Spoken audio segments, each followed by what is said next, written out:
Baik, Assalamualaikum warahmatullahi wabarakatuh. Saya Siti Hasmita Rahman, NIM S1A1240036 akan membawakan presentasi yang membahas dua konsep penting yang sering kita dengar dalam kehidupan bermasyarakat, yaitu infrastruktur dan suprastruktur. Kita akan membahas pengertian, ciri-ciri, contoh, serta hubungan keduanya.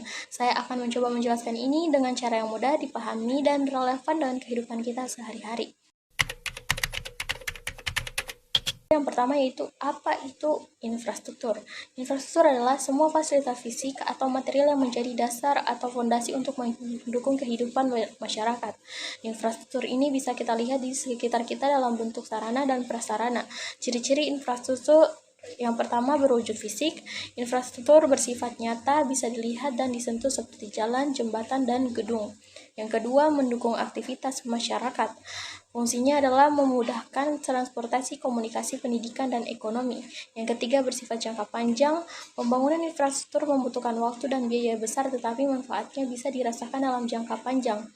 Yang keempat, memerlukan perawatan rutin. Agar tetap berfungsi, infrastruktur harus dijaga dan diperbaiki secara berkala. Contoh infrastruktur pertama, transportasi, jalan raya, bandara, pelabuhan, dan kereta api. Energi, jaringan, listrik, pembangkit listrik, tenaga surya, dan saluran gas. Yang ketiga, komunikasi, jaringan internet, menara, telekomunikasi, dan kabel fiber optik. Yang keempat, pendidikan, seperti bangunan, sekolah, universitas, dan perpustakaan. Yang kelima, kesehatan, seperti rumah sakit, puskesmas, dan fasilitas air bersih. Yang kedua, apa itu suprastruktur? Berbeda dengan infrastruktur, suprastruktur adalah elemen non-material yang mencakup nilai, norma, aturan, ideologi, dan institusi yang mengatur bagaimana masyarakat hidup. Ciri-ciri suprastruktur yang pertama, tidak berwujud fisik. Suprastruktur bersifat abstrak, tidak dapat disentuh, tetapi dampaknya sangat nyata dalam kehidupan sehari-hari. Yang kedua, berfungsi mengatur masyarakat. Suprastruktur memberikan aturan dan pedoman baik secara formal melalui hukum maupun informal melalui norma sosial. Yang ketiga, mengandung nilai dan ideologi. Suprastruktur seringkali menjadi cerminan identitas suatu bangsa atau komunitas. Yang keempat, dikelola oleh lembaga formal dan informal. Contohnya lembaga pemerintah, organisasi agama, atau sistem pendidikan. Yang kelima, membentuk tata kehidupan masyarakat. Suprastruktur menuntun bagaimana bagaimana infrastruktur digunakan untuk kepentingan bersama. Contoh infrastruktur, hukum dan perundang-undangan, undang-undang dasar, peraturan pemerintah, dan kebijakan publik. Yang kedua, pemerintah, presiden, kementerian, dan lembaga negara. Yang ketiga, agama dan kepercayaan seperti ajaran agama yang membentuk moral dan masyarakat.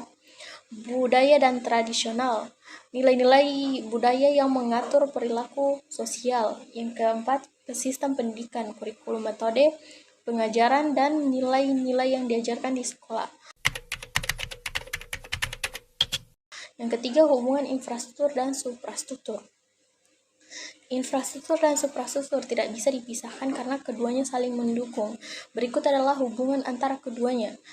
Yang pertama, infrastruktur sebagai fondasi fisik. Infrastruktur menyediakan sarana yang memungkinkan suprastruktur berjalan dengan baik. Misalnya, sekolah sebagai infrastruktur mendukung sistem pendidikan yang merupakan suprastruktur.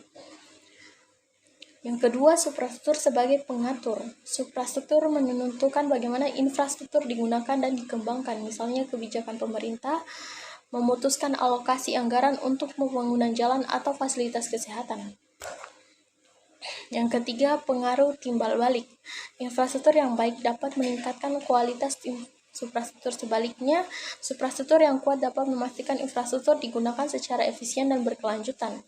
Contohnya, pembangunan jalan tol yang diatur dengan peraturan lalu lintas memastikan keamanan dan kenyamanan pengguna. Mengapa penting memahami kedua konsep ini? Sebagai mahasiswa, saya melihat bahwa pembangunan yang ideal membutuhkan keseimbangan antara infrastruktur dan suprastruktur. Kita tidak hanya membutuhkan jalan yang bagus, tetapi juga aturan lalu lintas yang baik. Kita tidak hanya memerlukan jaringan internet cepat, tetapi juga kebijakan yang melindungi data pribadi pengguna. Dalam kehidupan sehari-hari, kita bisa melihat bahwa ketidakseimbangan antara keduanya dapat menimbulkan masalah. Misalnya, jika infrastruktur dibangun tanpa aturan yang jelas, bisa terjadi penyalahgunaan atau kerusakan yang cepat. Jika infrastruktur terlalu rumit tanpa didukung infrastruktur yang memadai, masyarakat akan sulit menjalani aktivitasnya. Jadi kesimpulannya ialah infrastruktur dan suprastruktur adalah dua elemen penting yang membentuk tatanan masyarakat. Infrastruktur menyediakan sarana fisik yang menjadi dasar kehidupan, sedangkan suprastruktur memberikan aturan dan norma untuk mengatur penggunaannya. Keduanya harus berjalan seimbang agar pembangunan dapat memberikan manfaat maksimal bagi masyarakat. Sebagai generasi muda, kita memiliki peran untuk memahami dan mendukung pembangunan yang berkelanjutan. Kita bisa memulai dari hal-hal kecil seperti menjaga fasilitas umum dan menaati aturan yang berlaku. Dengan begitu, kita ikut berkontribusi menciptakan masyarakat yang lebih baik. Assalamualaikum.